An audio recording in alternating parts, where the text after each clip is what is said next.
प्यारे प्यारे भाइयों, क्या हाल है जी? खैरियत है? अल्लाह की उम्मीद से आप भी ठीक होंगे। हम माशाल्लाह सऊदी अरब में 3 साल से। मैं आप दोस्तों को पैगाम देना चाहता हूँ, जो वहाँ पे ज़मीनें अपनी जो है ना जायदादें, ट्रैक्टर और ज़ेवरात बेचकर सऊदी अरब और गैर मुल्क मलेशिया, दुबई वगैरह की तैयारी करते हैं, खुदारा अपने मुल्कों में काम करें। ये देखो मेरे भाइयों, हमारी सऊदी में ये हालात है। यहाँ पे सऊदी अरबी सुरा सुरा यल्ला यल्ला कहते हैं, 1 मिनट नहीं बैठने देते, पानी तक नहीं पीने देते। मेरे भाइयों, आप अपने घर में काम करें। आदमी घर में जो है ना लाख का है, बाहर काक का है, किसी काम का नहीं है। प्यारे दोस्तों पाकिस्तानियों, मैं सब दोस्तों को पैगाम देना चाहता हूँ, चम कुट्टे ना बने।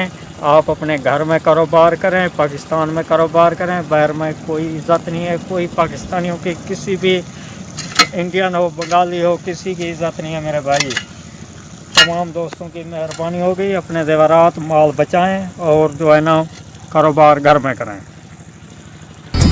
जाने कब होंगे कम इस दुनिया के गम, जाने कब होंगे कम